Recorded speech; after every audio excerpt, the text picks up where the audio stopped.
मुझे भी आश्चर्य हो रहा है कि देश मुझे इतना प्यार कैसे करता है। ये देश के लिए जीने मरने वाला रास्ता है। किसी को नीचा दिखा करके, अपमानित करके काम नहीं करता। बॉलीवुड के खिलाड़ी अक्षय कुमार ने बीते कुछ सालों में लोगों के दिलों में एक अलग ही जगह बनाई है। अपनी एक्टिंग की वजह से तो उन्हें खिलाड़ी कहा ही जाता है, लेकिन फिल्मों के अलावा आज उनके करियर में एक अचीवमेंट और जुड़ गया है। बता दें कि अक्षय कुमार बॉलीवुड के ऐसे एक्टर हैं जिन्होंने देश के प्रधानमंत्री नरेंद्र मोदी का इंटरव्यू लिया है। पीएम मोदी के साथ उनका ये इंटरव्यू काफी वायरल हो रहा है। इस इंटरव्यू में अक्षय और पीएम मोदी से जुड़ी कई चीजें सामने आई हैं। अक्षय ने उनसे कई तरह के सवाल किए, जैसे क्या पीएम मोदी को आम खाना पसंद है, क्या उन्हें गुस्सा आता है, उन्हें कौन सा खेल पसंद है, खुद पर बने मीम्स को देखकर उन्हें कैसा लगता है। अब आइए आपको बताते हैं कि आखिर पीएम मोदी और अक्षय कुमार में ऐसी कौन सी बातें हैं जो कॉमन हैं। इस इंटरव्यू में अक्षय ने पीएम मोदी को एक बात और कही कि आप चाय बेचते थे और मैं वेटर था। दोनों का कोई गॉडफादर नहीं रहा। दोनों ने अपने मंजिल अपने दम पर बनाई है। आप चाय बेचते थे और मैं जी वेटर था। दोनों के आप और मेरे में ये भी है कि हम दोनों के कोई गॉडफादर नहीं थे। हम अपनी ज़िंदगी अपने टर्म्स और कंडीशंस पे बनाई है बस। तो ये रहा है बस। जब मैं चाय बेचता था बहुत कुछ सीखने को मिला मुझे। बहुत लोगों से मिलने का मौका मिलता था। हर एक के स्वभाव को समझता था। बिना कारण जो चाय पीने वाला है गुस्सा करता था, डांट देता था। तो इन चीज़ों को सीखने में बहुत काम आया। जहां एक तरफ पीएम मोदी ने बेटी बचाओ बेटी पढ़ाओ, स्वच्छ भारत जैसे अभियान की शुरुआत की, तो वहीं खिलाड़ी कुमार ने भी उनसे इंस्पायर होकर टॉयलेट एक प्रेम कथा जैसी फिल्म बनाई। इसके अलावा जैसा कि आप जानते हैं, बीते कुछ सालों में अक्षय ने कई देशभक्ति से जुड़ी फिल्में की हैं, जैसे हॉलीडे, एयरलिफ्ट, गोल्ड, रुस्तम, जिससे उनकी छवि एक देशभक्त के तौर पर उभरी है। वहीं दूसरी तरफ पीएम मोदी भी अक्सर ऐसे बयान और देशभक्ति से जुड़ी कविताएं सुनाते रहते हैं। जिस तरह पीएम मोदी देश के जवानों को अपनी सराखों पर रखते हैं, तो वहीं अक्षय कुमार भी अक्सर देश के जवानों के लिए काम करते हैं। इतना ही नहीं, देश के जाबाज जवानों के लिए भारत के वीर ऐप को अक्षय ने ही लॉन्च किया है। तो ये थी कुछ बातें जो अक्षय और पीएम मोदी में कॉमन है। बता दें कि पीएम मोदी के साथ अक्षय कुमार का ये इंटरव्यू लोगों को इतना पसंद आ रहा है कि शायद ही इसे कोई कभी भूल पाए। वेल, आपको पीएम मोदी के साथ अक्षय का ये इंटरव्यू कैसा लगा, हमें कमेंट करके जरूर बताएं। आपके बारे में, क्योंकि आपके पर्सनल मतलब जो लाइफ होती है, कि जैसे कि मैं आपको बताऊं, मेरा ड्राइवर है, उसकी बेटी, उसने मैं उसको पूछ रहा था कि बेटे तो अगर नरेंद्र मोदी जी को, हमारे प्रधानमंत्री को कोई क्वेश्चन पूछना चाहेगी तो क्या पूछना चाहेगी। तो कमाल का सवाल उसने पूछा कि क्या हमारे प्रधानमंत्री आम खाते हैं। ये भी उसका क्वेश्चन है कि आम खाते हैं, और अगर खाते हैं तो क्या काट के खाते हैं या ऐसे गुठली के साथ खाते हैं। मतलब होता है ना, वॉश बेसिन के ऊपर खड़े होके गुठली के साथ आम खाना, उसका मजा ही कुछ और होता है। तो मैं जानना चाहूँगा कि आप आम खाते हो? एक तो मैं आम खाता भी हूँ और आम खाना मुझे बहुत पसंद भी है। अच्छा। और गुजरात में आम रस की परंपरा भी है। वो तो बहुत। लेकिन जब मैं छोटा था तो वैसे तो कोई आम वाम खरीदना वरीदना तो हमारे लिए कोई उस प्रकार की कोई लग्जरी हमारे फैमिली थी नहीं। लेकिन कभी खेतों में चले जाते थे तो हमारा देश का जो किसान है बड़ा उदार रहता है। कोई खेत में आकर के खाता है तो कभी रोकता नहीं है, चोरी करता है तो रोकता है। तो आम के पेड़ पर जो पकी हुई आम थे वो खाना हमें ज़रा ज़्यादा पसंद था। यानी उतारने के बाद पकाया हुआ नहीं, नेचुरल कोर्स में पका हुआ। और फिर पूरा का पूरा, अच्छा तब तो ये हाइजीनिक की कोई समझ भी नहीं थी कि धोना चाहिए, टिकना करना, कुछ नहीं समझते थे, ऐसा ही अपना कर लेते थे। लेकिन बाद में जैसे जैसे बड़े तो कई वैरायटियों के विषय में जानने लगे, आम रस खाने की आदत लगी। लेकिन इन दोनों मुझे कंट्रोल करना पड़ता है। अच्छा, अभी फिलहाल कंट्रोल? अब फिलहाल में मुझे सोचना पड़ता है कि इतना खाऊं या ना खाऊं। नरेंद्र जी, मैं आपसे ये पूछना चाहूँगा कि आपने कभी सोचा था कि आप प्रधानमंत्री बनेंगे? कभी आपने सोचा था? और सोचा भी था तो कौन से साल में, कौन सी उम्र में आपने सोचा था कि मैं इस देश को चलाना चाहूँगा? कभी ऐसा विचार नहीं आया। अच्छा। और सामान्य लोगों के मन में बात गले नहीं उतरती है। शायद जो बन जाते हो सबके जीवन में ऐसा होगा। मैं नहीं मानता हूँ कि यानी कोई एकदम फैमिली ही उसी प्रकार से बैकग्राउंड वाली हो और किसी के मन में इच्छा जगती हो तो बहुत स्वाभाविक है। वरना मेरा जो फैमिली बैकग्राउंड है उसमें तो अगर मुझे कहीं अच्छी सी नौकरी की भी मिल गई होती तो शायद मेरी माँ अड़ोस पड़ोस के लोगों को गुड़ खिला देती कि चलो भाई बेटे को वहाँ नौकरी मिल गई, क्योंकि उससे ज़्यादा हमने तो कुछ सोचा नहीं था, गांव के बाहर कुछ देखा नहीं था। ये तो ऐसे ही यात्रा चल पड़ी और देश मुझे लेता चला गया।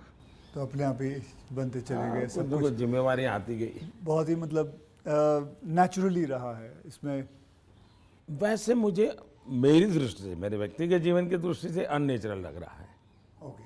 क्योंकि मेरा बैकग्राउंड, मेरी दुनिया, आज की जो राजनीति का तौर तरीका, उसमें ये सब बैठता ही नहीं है जी। मुझे भी आश्चर्य हो रहा है कि देश मुझे इतना प्यार कैसे करता है और इतना सारा क्यों मुझे देता रहता है। जहाँ तक मैंने पढ़ा है आप सन्यासी बनना चाहते थे या आप सोल्जर या आर्मी में जाना चाहते थे, ऐसा कुछ भी ये मैंने आपकी पढ़ा बात है। सही है, ये आपकी बात सही है। बचपन में मेरा एक स्वभाव था किताबें पढ़ना, लाइब्रेरी चला जाता था, तो बड़े बड़े लोगों के जीवन पढ़ना ये शौक़ रहता था। कभी फौज वाले यूनिफॉर्म में निकलते थे तो मुझे बड़ा देखता था, कभी बच्चे की तरह खड़े होकर के सैल्यूट कर देता था, मन करता था कुछ न कुछ। इतने में 1962 का वॉर हो गया, तो हमारे यहाँ से दूर एक मेहसाना स्टेशन है मेरे गांव से, तो वहाँ स्टेशन पे सब लोग, जो फौज के लोग ट्रेनों में जाते थे, उनका बड़ा सत्कार करते थे, चाय वगैरह, तो मैं भी चला जाता था। तो जा कर के मैं भी वो, तो मुझे बड़ा मज़ा आता था। तो मन पे हो गया कि हाँ, ये देश के लिए जीने मरने वाला रास्ता है, तो कभी उस दिशा में सोचता था। इतने में एक बार मैंने कहीं पढ़ा कि गुजरात में कोई सैनिक स्कूल है, उसमें आप दाखिल हो सकते हैं। तो हमने अपना, अरे उस समय शायद 1 रुपया 2 रुपये से उसका सारा जानकारियाँ मंगवाते थे। अब हमें तो अंग्रेजी आती नहीं थी, तो हमारे मोहल्ले में एक स्कूल के प्रिंसिपल मिस्टर रास विहारी मणियार करके रहते थे, तो मैं उनके पास चला गया। मुझे कभी बड़े व्यक्ति से मिलने से कभी संकोच नहीं होता था, तो ऐसे ही फिर चला गया मैं बाहर। ये बात सही है कि भीतर मन में था, तो मैं रामकृष्ण मिशन में चला गया। एक स्वामी आत्मस्थानंद जी हुआ करते थे, अभी उनका करीब 100 ईयर उम्र में अभी स्वर्गवास हुआ। तो मैं सीएम बना तो मेरे घर उनको फिर बुलाया मैंने, प्रधानमंत्री बना तो उनके यहाँ चला जाता था। अभी कलकत्ते में अस्पताल में थे तो 2-3 बार हो आया था मैं।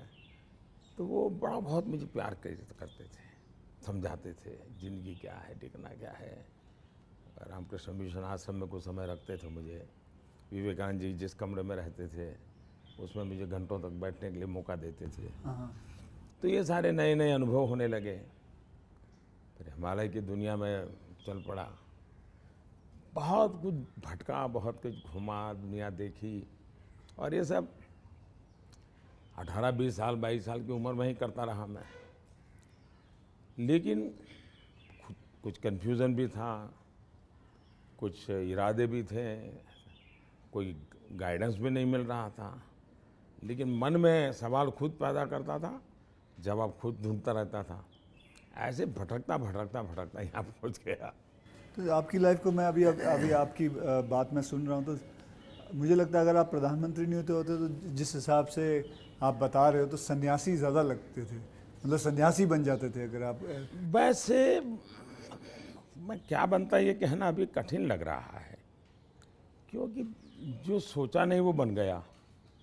वो तो हमेशा होता है, मेरे साथ भी। मैं भी आपको अगर एक किस्सा सुनाऊंगा तो मेरे साथ भी ऐसा ही कुछ हुआ है। मैं क्या बनने वाला था, मैं एक मार्शल आर्ट का टीचर बनना चाहता था, कहाँ मैं फिल्मों में आ गया और फिल्मों में आते आते हीरो बन गया। मैं आपसे क्या हमारे प्रधानमंत्री जी को, मैं ये जानना चाहता हूँ, गुस्सा आता है? और मतलब क्योंकि देखिए सबको गुस्सा आता है, आई एम श्योर आपको भी गुस्सा आता है। अगर आता भी है तो उस गुस्से में आप क्या करते हो? वो गुस्सा निकालने के लिए किस पे निकालते हो और कैसे निकालते हो? मेरे लिए ये कभी कोई कहेगा कि मुझे गुस्सा नहीं आता है तो बहुत लोग को सरप्राइज होता है। आपको गुस्सा नहीं आता? मैं बताता हूँ, अच्छा। सरप्राइज होता है। इसलिए ये कहना कि राजी नाराजी गुस्सा ये मनुष्य के स्वभाव के हिस्से हैं। अच्छा। जिंदगी उसके बिना हो नहीं, हर प्रकार की चीज़ें हर के अंदर होती हैं। लेकिन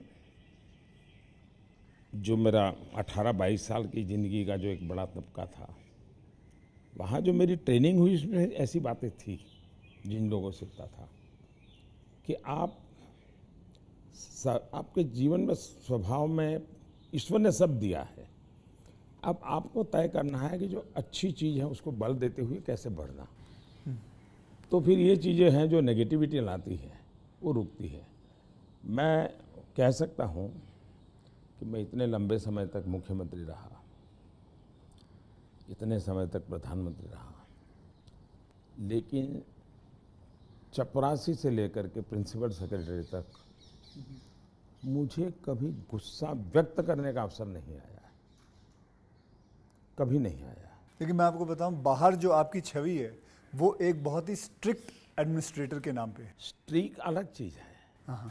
मैं स्ट्रिक हूँ, डिसिप्लिन हूँ, लेकिन मैं किसी को नीचा दिखा करके अपमानित करके काम नहीं करता। मैं उसको प्रेरित करता हूँ। कभी कोई चीज़ है तो मैं खुद हेल्पिंग हैंड के रूप में खड़ा हो जाता हूँ। मान लीजिए कोई ड्राफ्ट लेकर के आया तो एक तो तरीका होता है, भाई क्या ले आए हो। दूसरा होता है, वाह ऐसा करें ना, ये अपन करें तो कैसा रहेगा, आपको क्या लगता है ये करे तो कैसा होगा। तो क्या होता है, मेरी 10 मिनट पहले ही इन्वेस्ट हो जाती है, लेकिन वो मुझे समझ पाता है।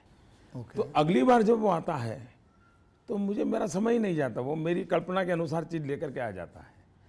तो एक प्रकार से मैं कोई लेके आता है तो उसमें से सीखता भी हूँ और सिखाता भी हूँ, और मैं अपनी टीम बनाता चल जाता हूँ। तो मेरे प्रेशर हैं, स्ट्रेस हैं, वो नीचे नीचे नीचे डिवाइड होते चले जाते हैं। तो मेरे पास कुछ बचता ही नहीं है। तो मतलब आपको इतना गुस्सा नहीं आता? मैं अंदर तो होता होगा, मैं व्यक्त तो करने से अपने आप को बहुत रोक लेते हो। होता क्या है जी, कभी मान लो एक मीटिंग में आपने गुस्सा कर दिया तो मीटिंग का एजेंडा वगैरह सब छूट जाता है। हर एक के मन पे वो 2-3 मिनट की समय रहता है, वही छाया रहता है, वो बहुत नुकसान करता है जी।